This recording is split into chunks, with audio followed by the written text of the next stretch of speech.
rock! At the Ottawa River Musky Factory.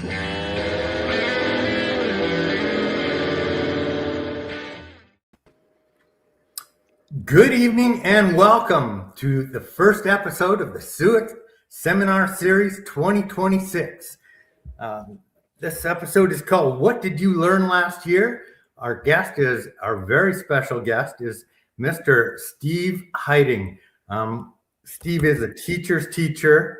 He's the professor's professor. If you don't know who Steve is, where his entire Musky life has been all about learning and all about teaching. And so you are in for a real treat tonight. We're going to take big advantage of that and talk about what we learned last year and what we've learned throughout our Musky careers. So welcome to episode 1. We started out with a few technical difficulties. As we always do, we've overcome them. Thanks, Noah, our technical genius. We appreciate that you're here and you got us through that. My name is John Anderson. I'm one of your hosts. I'm the owner of the Ottawa River Musky Factory, the owner of Ottawa Fish School. I've been a lover and a user of Suick lures for over 50 years. So I think that's appropriate that I'm one of the hosts on the Suick Seminar Series. I'll be joined on the first Monday of every month for the next 4 months by young guide Noah Oliveira Hill. Up there in the corner smiling, the youth on our team. At the age of 23, Noah already has 9 years of guiding under his belt, and he's just coming off his best year ever. So much learning, so many fish. He's going to tell you all about the young person's perspective on learning as we go. I like so many things about Noah. One of the best things I like about him is his passion. He was on the water just about every day for June, July, and August. Took 2 weeks off and went to Portugal and got back out on the water for almost every day of September, October, and into November. And so I love that youthful passion. I used to have that youthful passion, but I don't know about you, Steve. At my age, I can't do that. I can't do that at all anymore. So welcome, Noah. Welcome, Noah. Happy to have you here. The show's called What Did You Learn Last Year? But Noah's going to tell us a little bit about what he's learned in 2026, which just this week he learned that losing your phone down an ice fishing hole just for your first Suick Seminar Series presentation is not a good thing. And so, yeah, it wasn't a good experience, that's for sure. Always zip my pockets up every time. You're not the only one who's lost a phone out on the water. I've lost one. I'm sure there'll be a few stories if we invite them in. And so just to help you and some others out, we have the other member of our team, Mr. Brent Bocek, who's going to give some tips later on managing your phone on both soft and hard water. And who is Brent Bocek? That smiling face down in the right corner. Brent Bocek is my friend for a long time. He's the owner of Fish NV Guide Service. And so he chases Lake Ontario and Lake Erie multi-species fish until September. And then he's all in on muskies in the fall. And this year, for the first year ever, Brent is joining us at the Ottawa River Musky Factory to come up and fish prime time in the season on the Ottawa River and the St. Lawrence River. So couldn't be more thrilled about that. The head pro staffer for Suick Lures for a few years now, and the vice president of Muskies Canada. So you are all in good hands tonight. Hi, Brent. How you doing, John? I'm working on it. Now that we've got the technical difficulties out of the day, the heart rate's going back down. It's all good. It's all good. Yeah. I really enjoy my summer on Lake Ontario chasing salmon and salmon and trout out there, and I'm not wishing the summer away by any means, but I can't wait for this fall. Me too. Can't wait for this spring. So it's not that far away. And so if you can't catch them, the best thing you can do is talk about them and learn about them. and that's why we're here tonight. So we have historically had a problem on the show in that we shoot to do a 1 hour show, but all of us can talk muskies for a lot longer than 1 hour, and especially with tonight's guest, Steve HEITING. There's times when you should talk, and there's times when you should listen. And I realized after our first talk with Steve a week ago that I should just be quiet on this show and mostly just ask questions and sit back and learn. Because, like I said, the professor's professor. Steve's been all about teaching his whole life, and so I wanted to read an introduction for Steve, and it's actually going to take a moment or two because his list of accolades is long. First of all, we picked the show tonight. What did you learn about? What did you learn last year? But that's an overall title because learning in musky fishing is important your whole life. If you stop learning, you stop catching. Your catch rate goes down. The fish change, conditions change, hot bodies of water change, everything changes. And when you stop learning, you stop catching. And so knowing what's going on from year to year, knowing the changes in the industry, the technology, the techniques, the lures and such, uber important. And so that's one of the things we're going to go into. One of the big things we're going to go into with Steve tonight. A short list of Steve's accomplishment. Probably at the top of the list, member of the Freshwater Fishing Hall of Fame. That's as big as it gets in my world, as elite as it gets. He's a fishing guide, a freelance writer, a video and radio producer, the managing editor at Musky Hunter magazine for more than 27 years. So in my lifetime, the best teacher and the biggest influencer for the most people in the world of muskies has been Musky Hunter magazine. And what a great teacher it's been. Jim Suick, when Jim was on our Musky Monday seminar series, I called him the ambassador of musky fishing. We couldn't have a better person as a leader, a teacher, somebody to instill class, instill dignity, and instill passion, and teach us all and lead us. And right along with Jim was Steve, building that legacy of Musky Hunter. And so I look so forward to learning more and hearing about that. And just to say thank you for that, Steve. Appreciate it. As another part of Steve's learning has been the co-owner of University of Esau's Muskie Schools, which have gone on for I don't know how many years. Steve can tell us about that. Mostly Lake of the Woods and U.S.-based schools. Steve's also produces Steve's Muskie Tips, 15 weekly tips that come out on YouTube. I sat down and watched the first few for 2026, the brand new series, and I learned something right away in fishing cold front conditions. I'm going to ask you about big topwater baits and that pattern in cold front. That's not something that we do out here. So you're never too late to go to school. He's written or edited and contributed to 27 different books in the muskie world. How's that for a legacy? So without further ado, we're finally going to let him say something on the show. Ladies and gentlemen, Steve HEITING. Well, thank you, John. Thanks for embarrassing me. Yeah, all this means is I'm getting old. You know, when you do a lot of things over the course of your life, it adds up, and yeah, that's the case. Well, yeah, yours keeps adding up and adding up and adding up, and you know,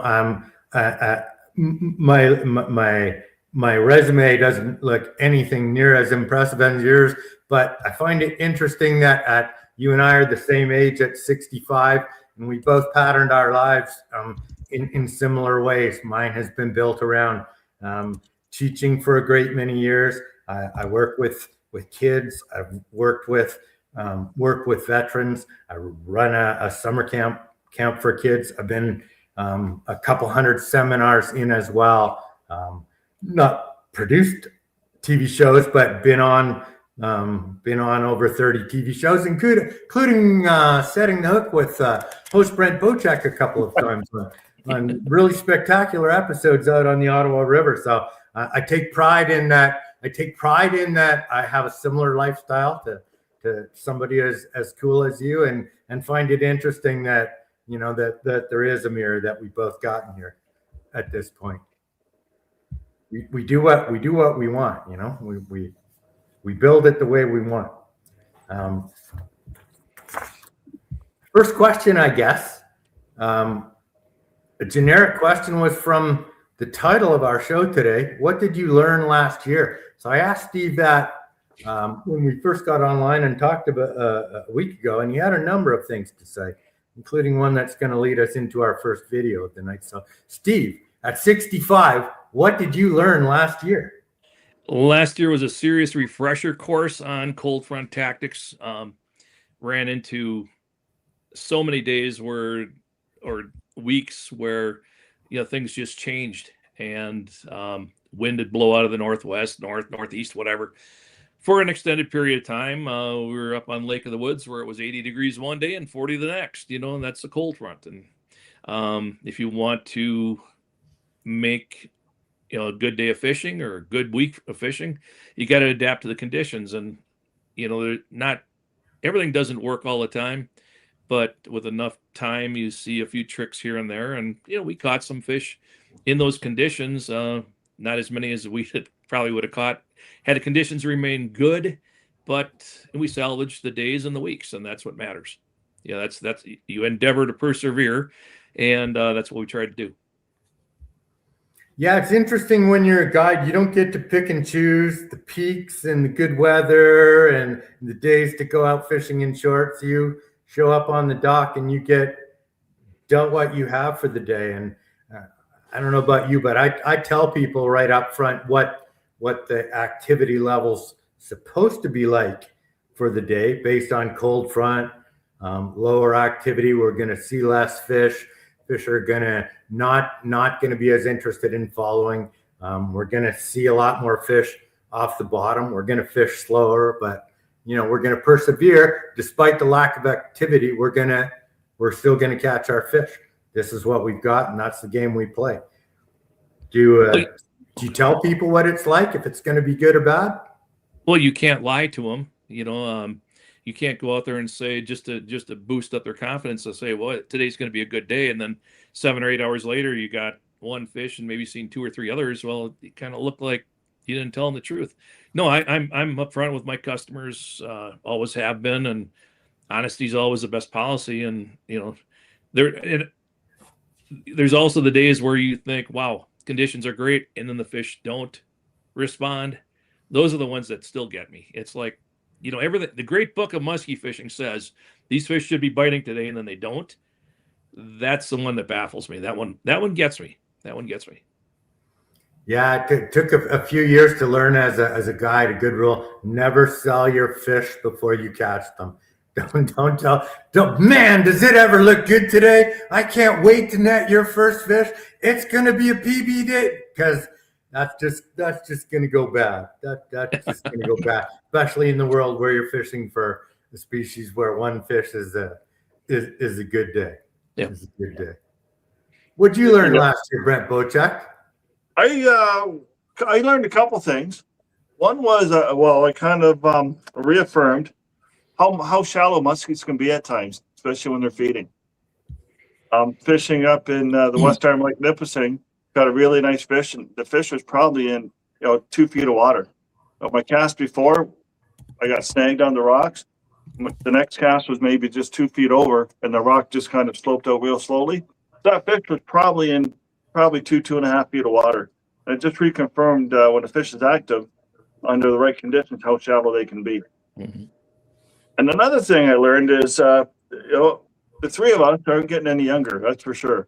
And Noah's still got a long ways ahead of him here, but how important it is to take care of yourself, eating right, and a little bit of exercise here. And I just I actually started taking yoga this year, so just to be a little bit more limber out there. And it's funny, first time we went, Heather says to me, goes, "Oh, if you don't want to come in and stay, you don't have to." I said, "Nah, namaste." Namaste, Brent. Namaste. Namaste. I've been doing yoga for a bunch of years, and I did yoga today, and it's one of those things that I do, and my body doesn't hurt. You know, if I don't do it, everything moves worse and everything hurts more, and I whine and complain a lot. And I find when I do it, it works better. So that's one of the many things. Yeah. And you're still a young pup, so looking after yourself to be able to fish long days. You hear that? Yeah. Noah? But Yes. you can tell that was a Photoshop picture because I didn't have tan lines on my feet.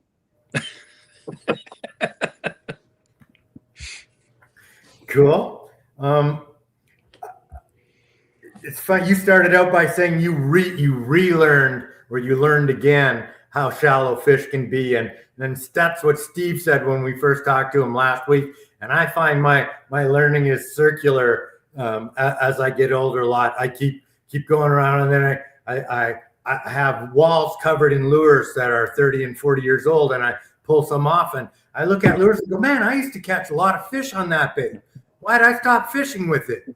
I got Why is it hanging on the wall? Worn right out. Why'd I stop fishing with that? You know, it's because something else came along, squirrel, but that was really good. And you pull it off, and you find it still works. What's old, you know, what's old is new. What fish now haven't seen what was working 30 years ago in a lot of cases. And so, you know, I love to go on there and pull off old colors or baits that we used to catch fish on in the 80s or 90s.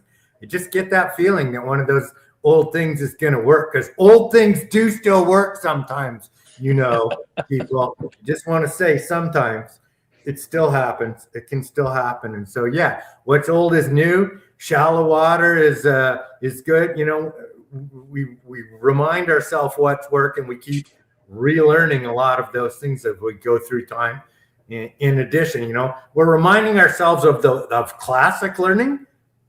Like fish have been going in shallow water forever. So that's classic learning. And there's certain styles of baits, like a dive and ride Suick, you know, that mimics a wounded minnow, and fish of that have been eating that forever. So that classic learning, you know, is part of forever. And then there's stuff that you learn that's brand new, you know, new techniques, new lures, new technologies. And so, young gun, what did you learn last year in your big year?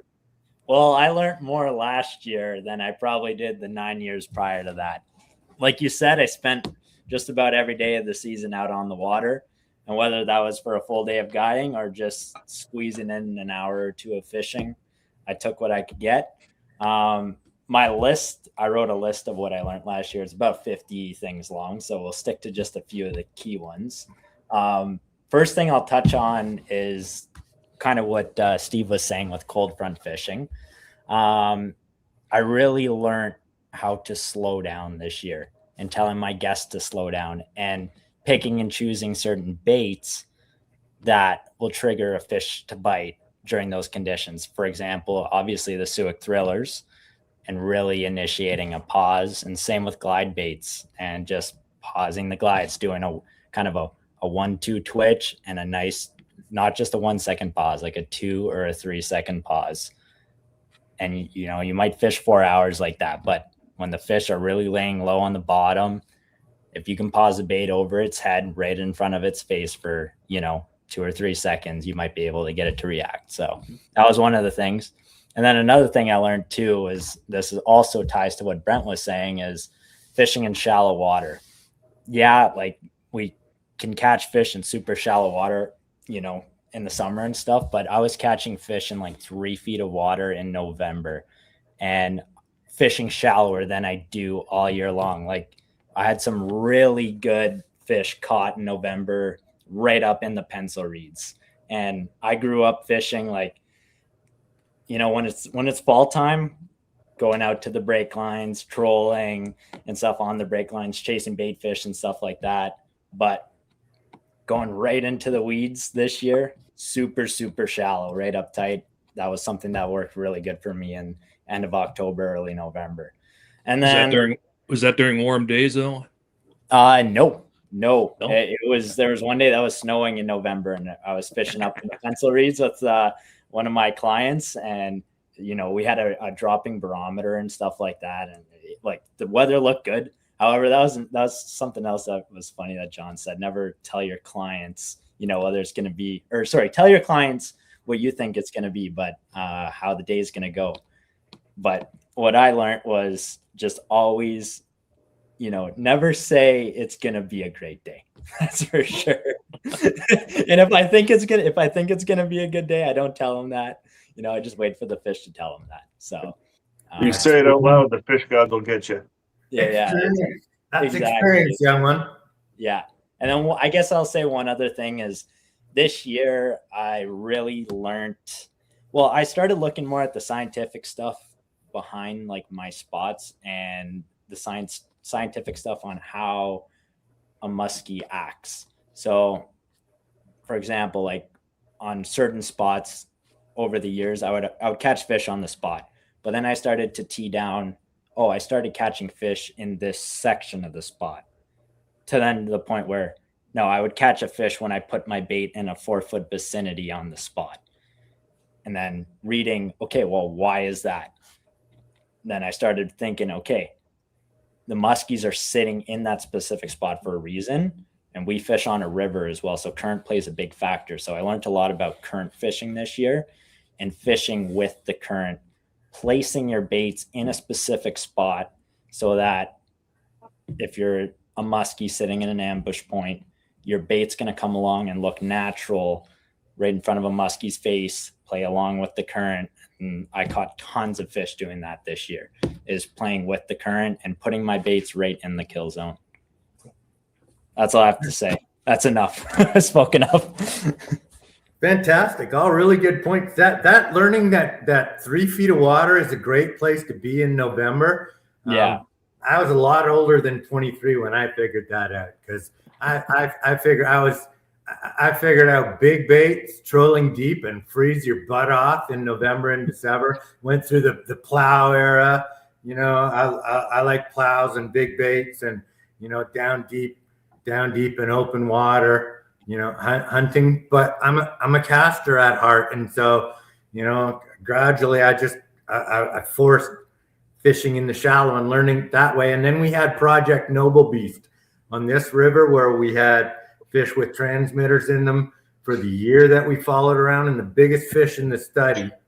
I'd already been on this pattern for about 10 years, and I felt so smart for having it figured out. And I was in my 40s before I figured that out. And Project Noble Beast with Sean Landsman, the biggest fish in that study, I think, was 51.5 inches.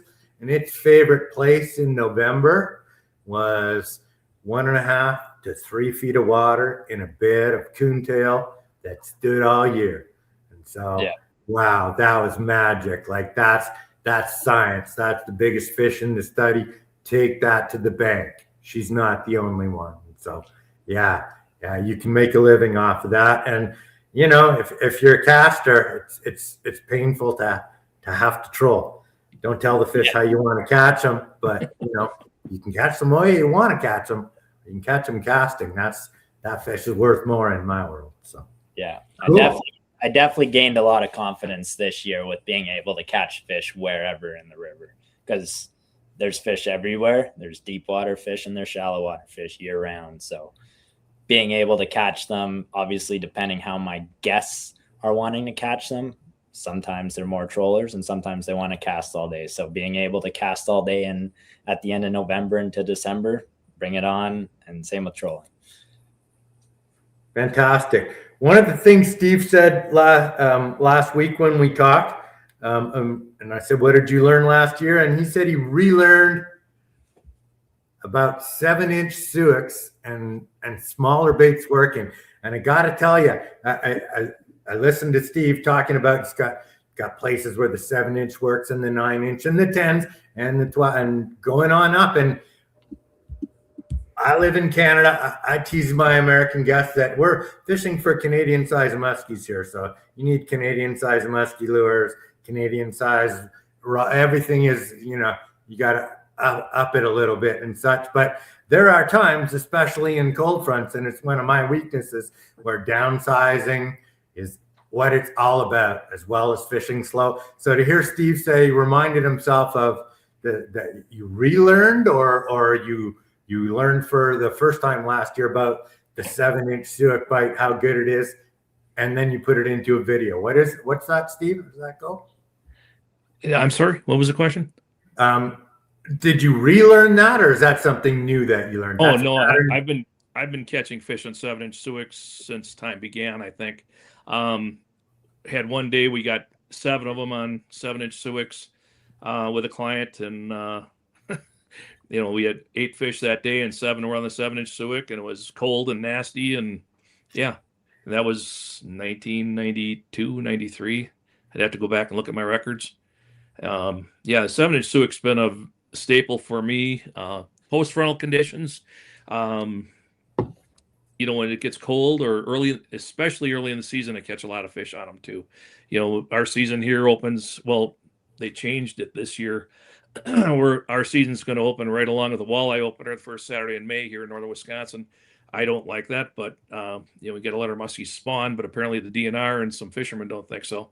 But anyway, typically our season opened on Memorial Day weekend, our Memorial Day here, which is the last Monday in May. And that Saturday is when the season opens. And that's typically the muskies are just starting to feed after spawning at about that time. And usually I'd prefer to catch them on MEPS or, those type of bucktails, smaller bucktails, because you cover water. Last year I did get 2 on opening day. No, I got 3. 2. Yeah, it was two nice fish on opening day on MEPS. But some years I got to go to a minnow bait. A lot of years I got to go to a Suick to catch them, because they're not quite ready to chase. And, when a fish isn't ready to chase, its strike zone, instead of being this big, is like this big. And like Noah was talking about, you leave a bait in a fish's strike zone, put it right in their face and leave it there for a little while, which a 7-inch Suick is really good at, or any Suick is really good at. And you just might get that fish to go, yeah, I think I'll try to eat that. And he'll try, and he'll hit it. Then you got a shot at him. And the bait's super for it. I think what you were referring to, John, was Steve talking about the minnow baits that he used last year. Reusing minnow baits again a lot more. Well, the number one bait in my boat last year was a minnow bait, and it may have had something to do with all the cold fronts we seem to have. But yeah, clients had a lot of first muskies last year on minnow baits. There you go. Flat-sided crankbait. I've been watching Steve HEITING videos for the last couple of days. So, small perch colored baits like that. That's about it. And so that's your number one. Fantastic. Usually, for the whole season it was last year. Usually, especially early in the season, but last year it was the whole season. Those baits are really good. You can catch fish by just casting them out and reeling them in because they're a crankbait. But if you twitch them and impart action, and if nobody's done it before, it's like twitching a Rapala for bass in the shallows. And you fish it the same way, and you'll catch muskies. That's a technique that was big up here in the 90s, and the muskie world's forgotten about it and moved on. And so it's not something that the fish are typically used to seeing from muskie anglers in our part of the world. And it's mimicking a wounded fish, and it works. It worked then and it worked now. So go ahead. No. I was going to say, even when I'm in Canada, from about the mid 2000s on for about 15 years, if you weren't throwing a double cowgirl, you were costing yourself fish. It's a plain and simple thing there. Those type of baits, just awesome baits. In the last couple of years, we're seeing that we're catching more of our bigger fish in weeds, buried in the weeds, and we're drawing them out with minnow baits. And toss it in a pocket, twitch it this way, pull it that way, so it avoids a stalk of cabbage.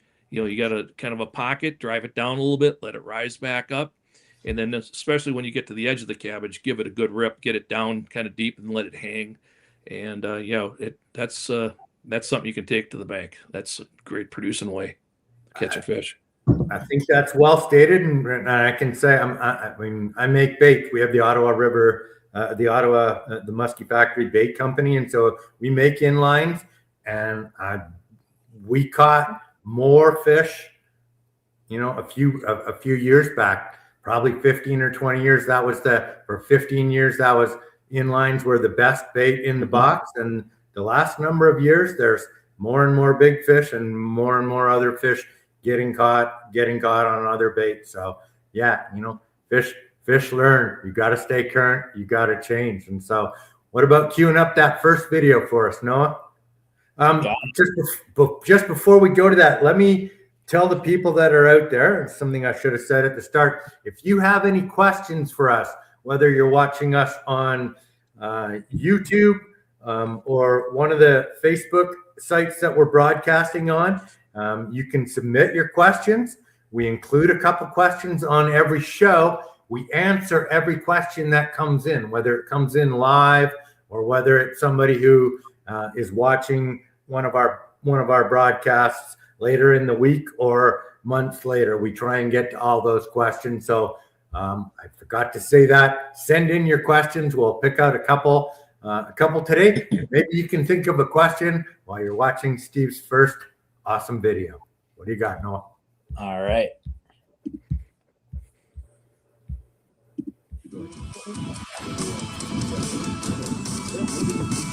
I think you can talk over this if there's anything you want to say, Steve, or if it's appropriate. Well, what I found with the 7-inch Suick is, you know, medium heavy action rod, and that's what I'm using here. This doesn't look like a conventional St. Croix. It's a St. Croix blank.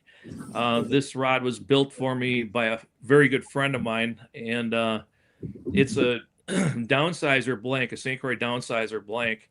He built it to match the color of that boat. That boat that I'm in there is Tom Gelb's old boat, and it's eggshell blue on the gunnels, and so there's eggshell blue in the wraps and on the handle of that reel, or I'm sorry, the handle of the rod. But that downsizer blank is a little softer in the midsection, and so it just seems to really impart a lot more action to a 7-inch Suick. So I really like it for that application. Medium heavy action rod, that's lighter than we would typically use, and matching your rod and reel to the size of the baits that you're throwing is a big key. Throwing big stuff with something that's not heavy, that doesn't work. And so it's the opposite way around it. Wow, I heard you were the most fashionable musky guy in Wisconsin, and it's true. You attach rods to your boats even. That's fantastic. Well, that's just guy good friend surprised me with it, and yeah, it was a cool gift. It's gotta be the biggest one out of here. That's a nice. I really like what your net man did there. When that fish turned, he got the net out of the water so that the hooks didn't get caught. Yeah, fish actually jumped over the top of the net. So Yeah. looked kind of bad, but it wasn't so bad on his part. It's just what the fish did. Let Exactly. him grow up to be even bigger. And what date is that, Steve? That's early season? That was in August, post frontal conditions. It was sunny, but it was cool. You know, it was warm enough to wear a t-shirt and shorts, but there really was no humidity. Wow, fantastic. So love the 7-inch bait at the start of the season, and then again right through in the heat of summer on the cold front days. Yeah, and one thing that's important with that bait, you know, this became a topic on my Facebook page after that video had dropped. You know, guys were talking about they had trouble casting the bait. Well, I think they're trying to cast a 7-inch Suick, you know, with their conventional musky gear, and you have to downsize everything. You know, we already talked about the rod. I go with 65-pound test braid with them, as well as a stealth twitch bait leader, which I helped Stealth Tackle develop. It's a 124-pound test. It's 6 inches long. You know, very small baits like that are very leader sensitive, and a small Suick, 7-inch Suick unweighted like that is very wind resistant. So being leader sensitive, wind resistant, it really helps to minimize the drag being created by the leader and the line when you cast, and also when you retrieve it through the water. So that's what I do it. Good guide tip, and as a guide who gives Suicks to clients regularly, it's an idiot bait, and as a guide you need idiot baits, and I fish idiot baits. It doesn't mean that the person's an idiot. It means whatever you do with it, it catches fish. I have some techniques that I want people to use, but there are a lot of people who can't do what I want them to do, or just don't listen. And I'm amazed that, that lure just catches. If you just pull pause, that will catch fish. That lure just sitting there will catch fish. Just reeling that lure in will catch fish. Mm-hmm. Yeah. So Steve, I got a question for you. How old were you when you caught your first muskie? I was 19 years old, and I had to be able to drive. My grandfather got me involved in fishing. His lake, the lake his place was on, didn't have muskies. I tried to talk him into taking me muskie fishing when I was a kid because I was enthralled by it. I'd read a book about muskie fishing. I wanted to do it, and my grandfather never would do it. So I kind of pressed him one time, and I said, why won't you take me muskie fishing? He said, because they're no darn good to eat. And, my grandparents raised a family during the Great Depression, and, you can't argue with that logic. They fished for food. So growing up, I caught and ate a lot of bullheads, and as well as bluegills, crappies, everything else. So I had to be able to drive, and it was caught on a Mepps muskie killer. It was Palmer Lake in Vallis County in 1979, and it was all of 25 inches. I lived to tell about it. So you ask a guy about his first bass, he can't give you all those details. His first walleye cannot give you all those details. I can give you those details on the first 5 I caught. So yeah. It's something about muskies that just get into people, and you don't forget your first one. Well, I get such a kick out of helping somebody catch their first muskie because I know it's a day they'll never forget. Oh, absolutely. And John and I have had this conversation about the biggest fish you've caught. You'll remember great detail about the whole day, not just the fish, but about the whole day. There's something about muskies that just do that to you. Oh yeah, they do. Well, we work that hard, and we think, here we are thinking about them, and February 2nd, we're talking about them, trying to help people figure them out ourselves or themselves. And I mean, I don't think a day goes by I don't think about muskie fishing. Absolutely. That's the best part of all of our jobs is catching people muskies. What was it about muskies that made you go out when you were 19 and on your own there? I just wanted to catch them. This book, it was written by a guy by the name of James Lind. And it was called Muskie, The Story of the Fabulous Muskland, or something to that. The title was Muskie with an exclamation point. Not quite sure on the subtitle, but the West Bend Public Library had it. West Bend, Wisconsin was my hometown. And I checked that book out every summer and read it cover to cover. Now I can't. I have a copy. I own a copy of it. Bought it off eBay. I can't stand to read it because there's so much baloney. So much of the legend and the lore. The legend is great. Yeah. But the way they caught them and some of the beliefs they had, and you can't catch a muskie in August because their teeth fell out. Come on. I've heard that one. Muskies are poisonous. Yeah. If you get bit by a muskie, you can get infected and be poisonous. Shooting them was always a curiosity to us up here. Like to land muskies, shooting them was common in the old days. Mm-hmm. Well, you look at the boats that were being used, back in the 1940s, 1950s, old wooden boats, and shooting a muskie, believe it or not, at that time was probably a safety factor.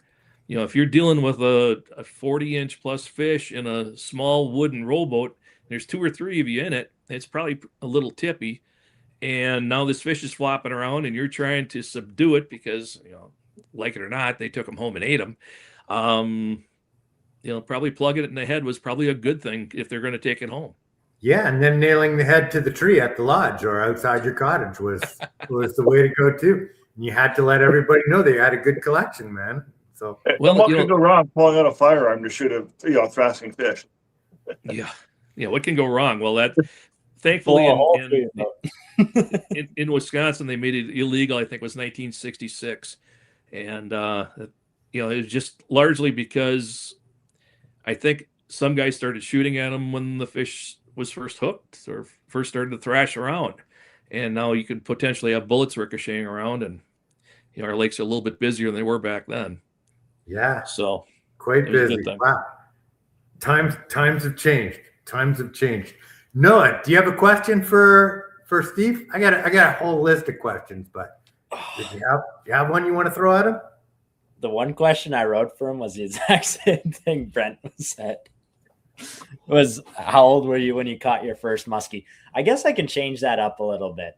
When did you really get into muskie fishing, Steve? Well, I went up to work at, I went to college to be a newspaper sports editor, and it's a good thing I got into the magazine business because newspapers, of course, are all going away, and sadly magazines are too, but they were 10 to 15 years later in the scheme of things. But I went to work for the daily newspaper up in Ashland, Wisconsin, extreme northern Wisconsin, and it's on Lake Superior. Great trout fishing, great salmon fishing, great smallmouth bass fishing. And I liked all of that, but the inland lakes had muskies. And of course I bought a boat and, started fishing, caught a few and thought I knew a thing or two and started guiding. And here I am. Okay. Well, It's an addiction. Yeah. I guess my question to you will be what, nowadays, everything's so technology related and it's so easy for everybody to go on a YouTube and, learn the basics of musky fishing. What was the main thing that taught you about musky fishing and learning the basics behind it to feel the confidence to then go and start guiding for them? Just catching them, you had to spend time on the water. You really couldn't learn from anything. Joined a muskie club and didn't really care for that much because everybody seemed to be very tight-lipped and, who's the new guy? And that's kind of the way I felt. So I just did a lot of fishing with a lot of friends. And one thing that really helped though was had the idea for my first book, Muskie Mastery. And I decided at the time, figured there were 11 different ways to catching muskie, from fly fishing through trolling and suckers and live bait and such. Yeah. So I booked a day with each of the guides in northern Wisconsin who I figured were the guys to teach that technique, and went and spent a day fishing with them and wrote up each chapter about the specific techniques. Is also about the day on the water with the guide, and I didn't write what I believed. I wrote what the guide told me. And for me, that was almost like an apprenticeship that season. I fished with 11 of the best guides in northern Wisconsin, and the book is done very well. It's not in print anymore, but it's still available, on Amazon Kindle, and it still sells. I don't know. It at the time, Illinois hadn't yet happened. Indiana hadn't happened. Ohio didn't. You basically had a handful of lakes in Minnesota. You had Wisconsin. You had a couple lakes in Michigan, Pennsylvania, New York, and then Ontario, of course. So the book was limited in scope to northern Wisconsin, but it's sold everywhere. Muskie is a muskie anywhere. They all do the same things. You can't tell me that just because we don't have a lot of bulrushes here in Wisconsin that the muskies aren't going to use bulrushes, because every time I found bulrushes, I've caught muskies out of them. Yeah. And that's sort of as like a Minnesota pattern. And I think people kind of get blinders on sometimes, and they say, well, that only works in Canada, that only works in Illinois. No, it works everywhere. A muskie's a muskie. You put something that they want to eat in front of them, they're going to eat it. Yeah, totally. I really like what you said there, because that kind of also reminds me of me. Like, what I do and I still do is I try to fish with absolutely as many of the best people as I possibly can, and I try to pick their brains as much as you possibly can. So to any of the viewers watching, if you're getting into musky fishing or you want to become a better musky fisherman, my best advice I can give you guys is fish with people that have put the time in on the water. Learn as much as you can, because yes, obviously being on the water and getting your own experience is key. You can shorten your learning frame from 40 or 50 years down into a few years just by fishing and picking the brains of, obviously, the older people that have fished and done that for 40 or 50 years already. Well, and then, working at Musky Hunter, I was talking to some of the best musky fishermen in the world and editing their material, their articles and such. We're talking on a daily basis with Jim Suick, and don't think for a minute I wasn't being a sponge during 27 years of working at Musky Hunter.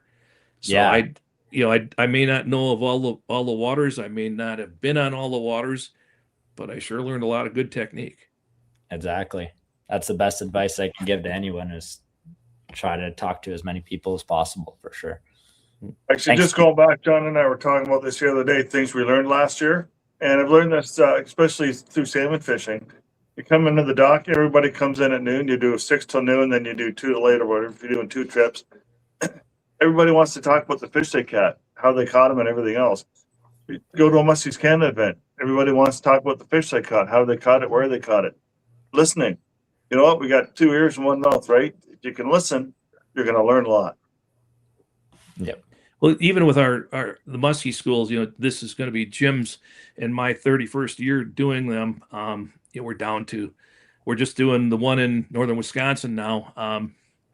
But one thing we always encourage is, of course, there's fishing time built in around the seminars, and every time we come in from fishing, okay, how'd you guys do? What'd you see? What happened?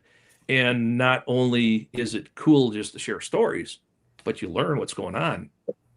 And what worked so often for people was, especially at our Lake of the Woods school, was, a person could go out and just zig while the muskies are zagging, and it's just not happening. They can't, they come in, tail between their legs, and, we sit down, have dinner, go and do the round table afterward. Okay, how'd you do? Well, somebody had a great day. And that's one thing I learned a long time ago, is no matter how tough you think today is, somebody's going to figure it out. And it's always better to be the person who figures it out, of course. It's a lot more fun. But in sharing that information, then, the guys would be all fired up to go back out in the evening because, okay, he caught, Bob over here caught a big fish doing this. Well, I'm going to try that this evening. And that resulted in a lot of fish for people. Share your information and you catch more fish. Don't be tight-lipped. Something works for you, share it. All right. I was going to say, I have a question that I'm going to put up here from Dean from YouTube. He says, any tips for high pressured waters? If you want me to answer that, sure. I recognize Dean's name there. Yeah. Highly pressured water, I certainly would recommend doing what others aren't. I have no problem following somebody else onto a spot. I just pay it. If I'm looking at a spot that I want to fish, and because I know there's a fish there, and I'll watch them if I'm within range, and I'll watch them as they're fishing, see how they're fishing, seeing what you kind of pay attention to what they're throwing while I'm fishing, and then come in and fish completely different. That big fish that you might be coming back there to catch. Okay, maybe that guy's fishing too fast. Maybe he's fishing too slow. Maybe he's not fishing deep enough, or maybe that fish is holding on the break line and he's fishing shallower. We got a great big fish once on a spot up in the big narrows of Lake of the Woods. And again, this isn't pressured. It's not as pressured as a highly pressured water, but this is a great example. Is this fish had been there all week on this rock wall, and it was part of the spot that was overlooked. It was like a secondary spot of the overall is a giant spot. You know, it had an island, had a reef, current coming through. It had a rock wall that everybody overlooked. And we're coming to fish it. You know, the conditions are right. We thought, okay, we're going to go get this fish today. And we come in, there's a boat fishing the spot. So we kept on going and we watched them and we watched them. We fished another spot where we could see it. And we saw that, well, they didn't fish the rock wall. So we came in, we fished it, we caught the fish. So pay attention to what people are fishing. And then even if you're coming in behind somebody, you know, if you're on pressured water and you come in behind somebody, fish what they overlooked, because a lot of people, they know what's on their map, but is there a patch of weeds off to the side that they didn't hit? You know, look for that kind of stuff. I caught a big one last year, big weed bed, always has fish in it, and we saw one muskie on it. And at the end of it, you know, just as I'm turning out, there's one little patch about the size of half the size of my boat. And I almost didn't make the cast because I thought, you know, what's the point? And we really weren't seeing much at that time. And I thought, I'll just make the cast. I made the cast, caught a fish. So pay attention to what others are doing and do something different. That's the best thing I can say.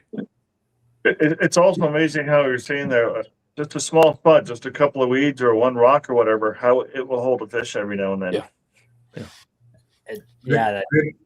Good observation, Steve. I watch people go on spots and I do the same thing as you. I'm happy to go in after them. And then there's some people I watch go on spots and I cuss them out because they're really good and they know it as well as me. And there's no point in waiting on that anymore. So fish the fisherman, know who's fishing that spot, and watch exactly what they're doing.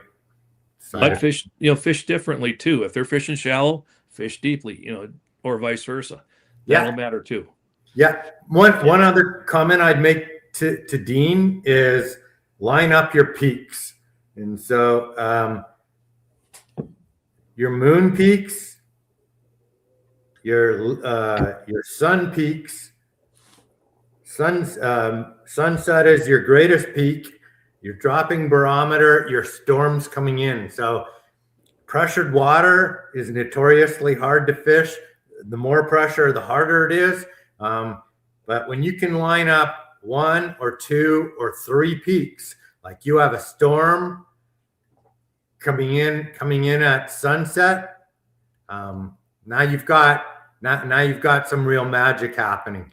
And so the other thing I would say is go back later at night. Greg Thomas once gave me some great advice on fishing Cave Run, because going down there the first time I was at Cave Run, I was in awe of the pressure and how many people there were. And he just says, I go back later when they're gone and I fish smaller baits. Mm-hmm. So yeah, go learn to fish in the dark, learn to fish differently, learn to fish with modifications on your baits. All good tips for high pressure. And yeah, we got a great big one once that there was a spot I wanted to get on all day long. There was a boat on it all day long, and it got to dark. I mean, exactly what you just said, John. It got till dark, and everybody's clearing out. And I said to the guys I was fishing with, I said, well, let's go see what's on that spot, you know, because like I said, it was a parade of boats fishing, so there had to be an obvious muskie on it. And we pulled up in there, and yeah, we got it. It was 49.5, wasn't quite 50. So yeah. Early bird gets the worm, not always true. You know, those of us who fish muskies, I fish muskies because you get to sleep in. You know, peak time is at sunset. You don't have to get up early and go catch worms. You sleep in late and go catch a big worm at sunset. And so that's what the muskie world's about. How important are moon cycles when you choose fishing trip? When you choose a trip, do you book a trip based on a moon cycle? I would like to, but with a lot, you know, resort I go to on Lake of the Woods, he's booked. You know, I got the week, and as important as the moon can be, the single best week I've ever had fishing anywhere was in a first quarter moon, which isn't the prime moon for big fish. But, you know, we had 51, 49, I don't know, 4 or 5 48s on a 40 fish week. And, yeah, I mean, it just, the weather was perfect. The weather was good. Weather trumps the moon. And the important thing about the moon, where it really comes in play, is when you have tough conditions, and that may give you that one bite that you otherwise wouldn't get. If the moon's going to do its thing and you're going to quit, you're thinking about quitting because the fishing stinks. Stick it out. Let the moon do its thing. See what it does for you. I mean, that's produced a big fish way more than I can count. I used to give the moon more credence, and then when Jim came to fish with me, and I talked to him at first, you want to book around the moon cycle? No. You know what? It's going to be, we're going to get there and the weather's going to be right or not. So the moon cycle didn't matter at all to him. And so, well, Jim has got this horseshoe, and, for all those years of doing Musky Hunter TV and that, Jim will show up someplace where the fish haven't bit for a month, and then they'll bite for 3 days. Jim gets a great show. Jim goes home and the fish stop biting. You can take that to the bank. That's all true. It's yeah, just because it was the right 3 days, or because might know what he's doing a little bit too. A little bit of both. Might be a little bit in that there. I'll give him that. I got a question. Well, just before you go there, John, talking about moon phase, I pay attention quite a bit to the moon phase and that, and I do believe in it. But one of the biggest fish I've caught in the last few years was caught on a Sawyer table. It was 15% day, and it was at the very bottom of the peak, or there was no peak at all that day. It was very bottom of the phase that day where we actually caught that fish. So as long as you get that, you get that bait in front of that fish, you got a chance, no matter what the moon phase is. Yeah, I want to touch up on that too. Like, don't get me wrong. A new moon is probably my favorite time to fish. I've caught multiple 50-inch plus fish on a new moon, but overfishing more in the last few years, I've realized that it's not necessarily where you are in the moon cycle as far as like a full moon, new moon. It's more focusing on the peaks of that day. On a tough day, on a good weather day, I don't care. I don't care what time it is. I don't care about the moon peak at all. I catch fish. Yeah. Like, they just go. They're active on that day. So I know when I was 23, I wasn't talking about multiple 50-inch fish when I was 23. That kid sounds cocky already, You got a spoiled kid there. Hey, we're working on it. I think it's just luck, but let's talk about the resource. You've had a lot of years to look at the resource. You've seen fisheries come and go. You get a different set of eyes when you're young and keen. You understand what it is right now and how to take advantage of that. But when you get a little older, you understand big fish are a big picture and the life cycle of that fishery and whether a fishery peaks. So contrast the musky resource in your area from when you started, which is 1979, to the 90s, to the early 2000s, to now. How has it evolved? Is it better? Is it better now than it was? We have fewer fish than when I started. It could be just simply that there's more fishermen on the water, so we're sharing the resource with more anglers. I'm largely responsible for that, because I work for Musky Hunter. I still produce a lot of stuff trying to teach people how to catch fish, how to enjoy this sport. But there's way more fishermen now. I don't think there's as many fish in the water, especially, I got to say northern Wisconsin. I believe there's more stocking being done back then. The biologists have since figured out we've got a lot of natural reproduction that's doing great in a lot of lakes, but we still do have our lakes that need they don't reproduce well enough to maintain a fishery that's not going to go away through attrition, even with catch and release. So they still have to stock them. We have budget cutbacks within our DNR. Our state legislature has not allowed our DNR to raise its license fees for 20 years. So that's led to huge budget shortfalls. the Wisconsin Muskie Clubs Alliance last year donated $75,000 to stock more muskies in northern Wisconsin, which is huge. But then also the fewer fish is also kind of it's not what everybody wants. They don't want fewer fish, but it's a result of what people wanted, because here in northern Wisconsin, when Minnesota was taking off in the early 2000s, early to mid 2000s, and Mille Lacs was in its heyday, and vermilion was fantastic, and big fish, vermilion, when the muskie world discovered vermilion, it was like Disneyland. There were big dumb fish on every spot. I started fishing that in 1997, and we literally watched them grow up.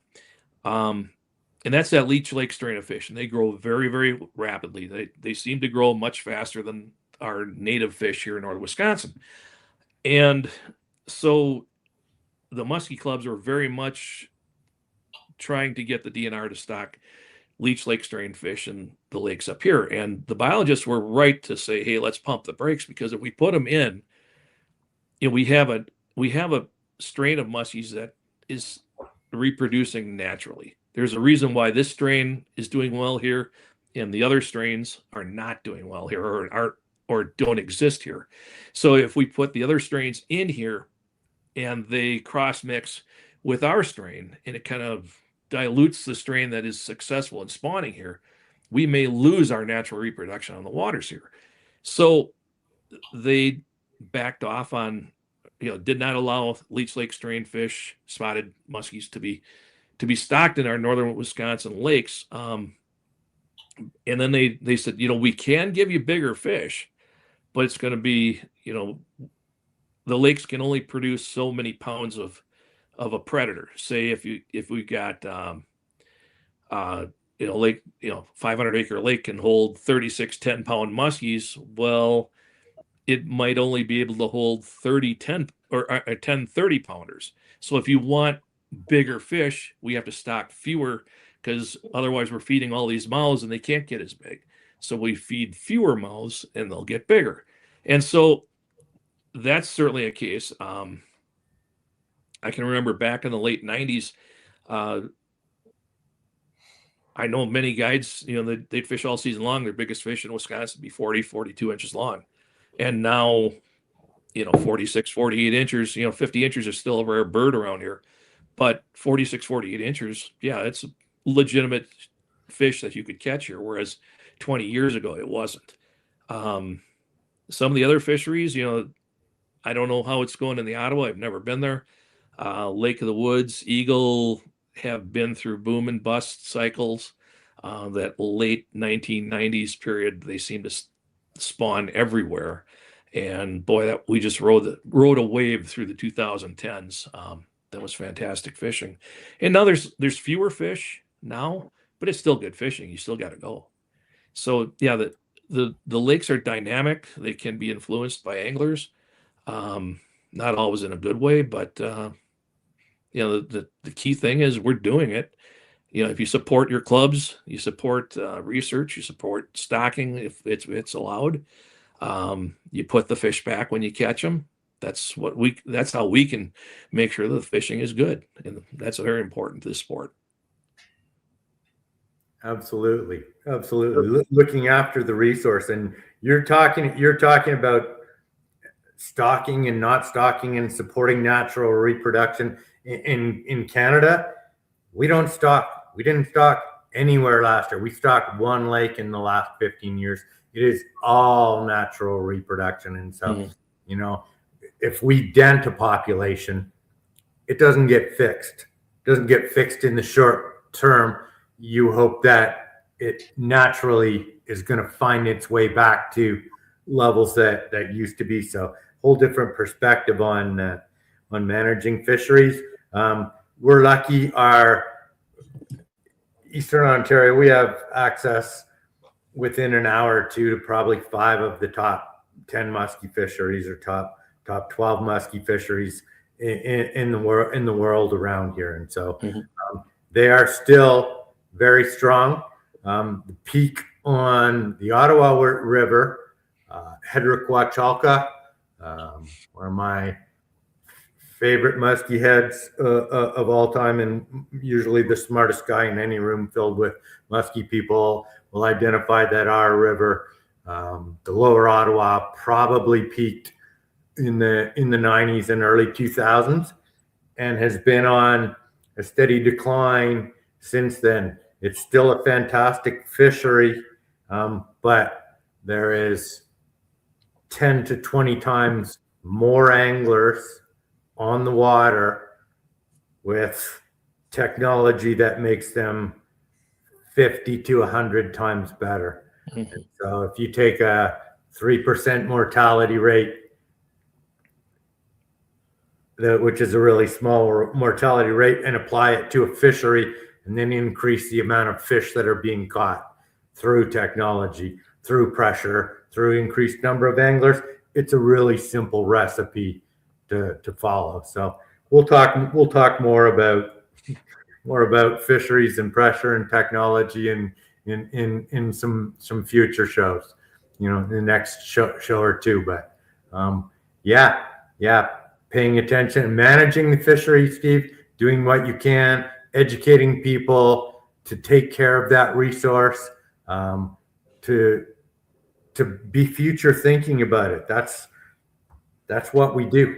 That's musky guides more than anybody. We're the musky people more than anybody. We're the first people to teach catch and release, going back to the late 60s and early 70s. So we recognize that fish has to go back in order for us to be able to keep catching it.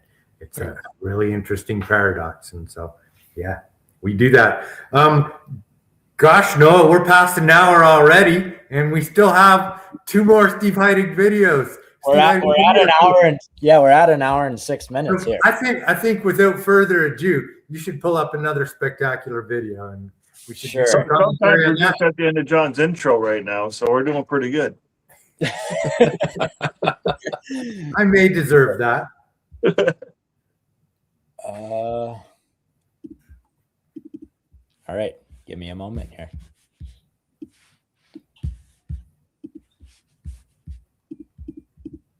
Whoops, there we go. 10-inch Suick here.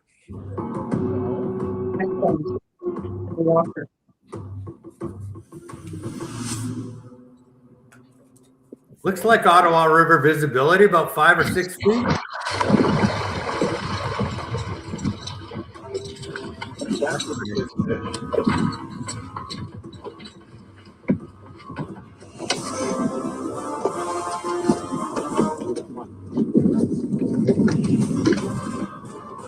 Yeah, you can run 4 GoPros on your boat, and sometimes the fish isn't going to take you to where the cameras are covering it. So you got to see me go off camera and the fish go off camera pretty soon here. I love you going over the GoPro. Like, that's an experienced angler who can walk the boat over the trolling motor, over 2 cameras, down the step. There it is. The first time. friend of mine, Andy Hendrickson here, and he's in Rhinelander. He calls that the Steve HEITING Chinese fire drill. Oh my God! My Suick was just rising, a very prolonged rise just outside that rock structure here. And that fish just came up and just T-boned it. And it's a giant. It's an absolute giant. Let's take a look at it. Wow, what a fish. Oh, what a fish. That's beautiful. That's an awesome Oh, man, what a fish. All right, let's put it back. That looks like it's built like a Lake of the Woods fish to me. Is it? No, it's not Lake of the Woods. It was a little heavier than it looks in that video, but you are what you are when you look at it. And yeah, spectacular. When I say that Suick hits are worth the price of admission, that one was. You watch the bait coming up, and fish comes up like Jaws and grabs it. Pretty cool. Of all the musky bites you can have, that is one of my very, very favorite ones, to let a weighted suick rise up slowly, and it's got that shimmy and that little curl, and it's so slow, and then that head just appears, and they come up so quick and grab it and turn right back down with it. It is such a cool strike to see, and yeah, spectacular. What a neat fish to have take that. I'm glad you sent that video over to Noah. Is there a question that you want to ask? And do you want to spin that third video so we get it in? Well, just before we go there, one thing, if you notice that fish wasn't out of the water very long, I talk about that a lot with people. If you put your phone, even if you don't have GoPros going, put it on video, you can pull that fish out, 5 or 6 seconds, you can, turn that fish a couple times, get that fish back in the water, and then just take screenshots off it. Yeah, that's what I do. Now that video wasn't shot in 4K, but last year I started going 4K, and if you do 4K, screenshots are all the resolution you need. It's going to be as sharp can be, and so. And another thing too, Steve, what I really like, exactly what Brent said, is you've caught enough big fish in your time. You just pulled that fish out of the net. You knew it was big, showed it to the camera, and you put it back. You don't always have to measure every single fish you catch. Obviously, if it is, pushing close to maybe your PB mark or something, sure. But, keep that fish in the water as much as you can, out of the water as least as you can. That's what I have to say. Yeah, you don't have to bump every fish. And, Exactly. some people on social media will say if it isn't bumped, it didn't happen. I'm like, oh, come on. Seriously, Exactly. you see guys are measuring every 30 inch. You don't have to do that. Not at all. I've been seeing some fish the last couple of years, and I don't know why, but we had one especially 2 years ago, and this was a Canadian fish too, where basically the back half of it on one side was just like it had been hit with sandpaper, a belt sander for a while. And are these fish, you put a fish onto a bump board, you turn them on their side. Well, now you're covering up one eye, and they've also got something very hard underneath them to flop against. And if you aren't ready for that fish to go, they can come up really easy on you, and now they're flopping on the deck of the boat. And if you got, hot sun baking on boat carpeting, that can't be good for the fish. And I can't prove it. That's why I'm starting to see some fish with that kind of an irritation down the side. But with it being the back half of the tail, you kind of question it sometimes. So I won't let a client fishing with me bump a fish. I'll bump fish for them, wet the bump board first, and I'll bump the fish for them if they want to know how long it is. Otherwise, it's, if you're good with me calling it for length, okay, we'll call it, 42 inches long if you're good with that. But often they want it bumped. Well, I'm going to bump it because I know that fish might flop. So I've got it here and I've got it here. It's not getting away. Then I hand it to them for a picture, and we get the pictures, and it's back in the lake right away. And how many times have you told somebody, it's a 43, 44 inch fish, they want you to bump it, and then it's within half an inch? Yeah. I called one once in the water. I saw it. Now we were on a really good week. We were going through a lot of fish. I said it was at least 44 and a half, but it wasn't 45. And the guy I was fishing with just turns to me. He says, "You are so full of beep." And we turned around and came back, and I caught it was 44 3/4. So I rest my case. Yeah. One for Steve. One for Steve. Fantastic. Yeah. Let's spin that last video.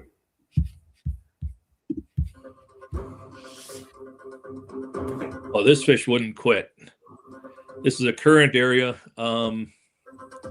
Water breaks on the tip of that island and goes both ways. And if you hit it just right, the Suick will just sit there right in between it, right on the tip of the island. And that's when the fish hit it. There we go. Awesome hook set, Steve. Oh, he just came up and busted it. I hope I sent you the abbreviated version of this, because this fish fight went for over 2 minutes. No, I only got these videos that you sent. We like to watch the fight anyways. No, there's a lot of fight to this one. also like how you open your bail and let that fish go when it wanted to go. It was taking line against my drag, and then I pushed the, I pushed the thumb bar just to let it take it a little bit more easily. Exactly. Especially on a bigger fish. That's one thing you really don't want to do is have your drag clamped all the way down and have that fish going away from you. Because even on 7/0 hooks, that fish, if it's a big fish and it's that strong, it'll straighten your hook out. And yeah, I've learned from experience. I've lost some really big fish because of that. And I tell my clients, like, if they're an experienced musky fisherman, sure, open your bail and control it with your thumb. If not, as soon as that client hooks a fish, depending on the situation, depending how big that fish is, I will sometimes reach in and loosen their drag ever so slightly. So when that moment happens where that fish runs, we're not either going to lose it or because we put too much tension on it, depending how it's hooked, or it's going to straighten out. Yeah, a quarter turn on the backing off a star drag, a quarter turn's a lot. Exactly. So, yeah, 100%. Because you don't want to put it too loose and you don't want to put it too tight in that situation. So I see people want to power fish into the boat and into the net, and I love enjoy the fight, finesse the fish in.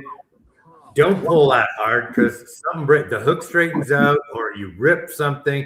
I mean, all that torque is when you lose a fish. So I love to see that long fight. That's technique. That's terrific. Brent made a good Facebook post the other day talking about what your thoughts are going through the moment when you hook a fish and the whole way through. And I posted a comment on there, and it was kind of about that. It was like, as soon as you hook that fish, whether it's me or whether it's my guest, whatever my thought process is. But if it's my guest, I'm relaying the information as it's coming through my head. But that's one of the things. Don't put too much pressure on that fish. Fight the fish out. Boat positioning, all that stuff plays a factor. And communication is key between everybody on the boat, not just your net man, but making sure other people are out of the way in case you're going to wrap that fish around to the other side of the boat. Tell your other people that are in your boat to go around the other side and stuff like that. Just all that stuff. So yeah. One thing that just drives me nuts is what every now and then, and I'm sure you guys as guides have seen this, is a guy will hook a fish and his buddy keeps on fishing, keeps on casting. And it's like, oh, I get it. I appreciate that you want to catch one yourself, but the moment right now is your buddies, and we got to get this fish in the net. Yeah. Share the joy, man. Just share the joy. Exactly. I had an instance years ago where a guy hooked about a 36-inch fish at muskie, and his buddy's cranking it as fast as he can to get out of the water, and he gets about a 44-inch tiger that hits him halfway in. And as soon as I netted the smaller fish, that's when the big fish hit. Yeah, doubles are cool. Yeah. One in my life. One. Really? Once in my whole life, I've had two fish in the net at the same time. Yeah. That's the only one I had, but so far. One for you. Is that something that happens commonly for you, Steve? No, but I've had 5 or 6. The weirdest one was I had 2 fish almost identical in size on back-to-back casts on the same bait, but by different fishermen, because netted the fish for the first guy, unhook the fish, set it aside, or set the bait aside, and I'm just turning to get my camera set up, just to take a couple of pictures for the guy. And that was back in the days of Polaroid, so you had Polaroid and a good 35 mil, and then all of a sudden the other guy says, "I got one." And okay, so I netted the fish for him. I go to take the bait out of its mouth, and I'm like, I just took this bait out of this other fish. So I've got 2 fish side by side in the net, and I'm taking the same bait out. I said, "What did you do?" He said, "Well, I wanted to see what that bait did." So he picked up the other guy's rod and made a cast and caught the fish. Catch the fish, that's what it does. Genius. Yeah, is there another question there, Noah? Did you see one? No questions, but honestly, just great comments that are coming in. Rod here, he loves our seminar series. Really appreciate that. Thank you, Rod. We've All got right. more episodes coming. Thank you, Rod. And yeah. Yeah. I know Rod's out in British Columbia as well. So Adam here is totally agreeing with what we had to say there about the tight drags and thumbing your spool when a fish is pulling. So yeah. No, other than that, not too many other questions. Just a lot of great comments from everybody. Seems like everybody's enjoying all right. Well, we started out shooting for an hour, and we're about an hour and 26 minutes, maybe an hour and 25, because we were a little bit late. But we said in the beginning that we were probably not good at keeping a schedule because all of us can talk musky for a long time, and we proved that right. What a fantastic time! What a pleasure to spend an hour and a half with you after a few years apart, Steve. Really appreciate you being here. Thanks for imparting that knowledge. Just really good all around. Thanks. And the cool thing is, at the end of March, the three of us are going to be in the same room together at the Musky Odyssey. Yeah, I'm looking forward to that. Sorry, the four of us. Yeah. Well, I'm looking forward to seeing you guys, and I'm looking forward to the Musky Odyssey. I don't know if you've heard much about our Odyssey there, but usually the guys start lining up at 2:00 the day before. What? I'm sorry? Guys start lining up for the Musky Odyssey at 2:00 in the afternoon the day before the Odyssey. I won't even be there at 2:00.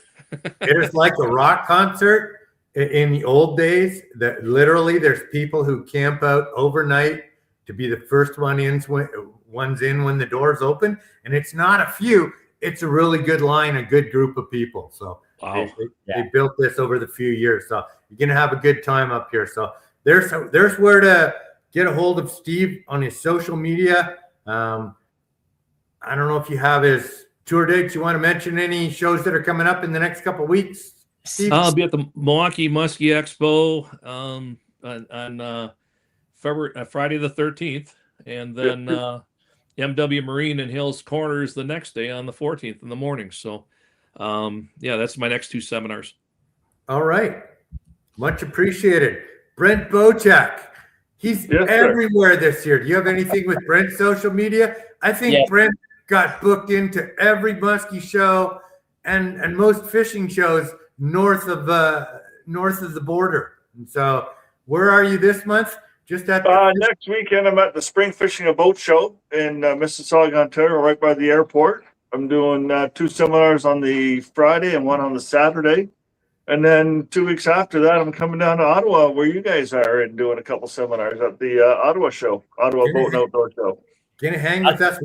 We got 4 muskie speakers at the Ottawa Boat and Sportsman Show this year. We got Brian Sturch, we got Brent, we got myself and Noah. So we've got muskie seminars, 2 or 3 seminars every day. That's happening February 19th to 22nd. Noah and I are giving a presentation for Muskies Canada North Bay on the 17th. I think that's our next dates. And so, I think that covers us. And so, all right, fantastic. Until the next one. I'll close this out. I'll just say there's only one thing that was missing from today's show, and that's something that's been here from the start of online presentations that I've been doing. Lisa Goodyear. I want to throw a shout out to Lisa Goodyear. She's been our technical person, content person, just a big part of any of the presentations that we've done, and a big part of the Ottawa River Muskie Factory for the last 7 years. She's a fantastic person, and she is a really fantastic muskie guide.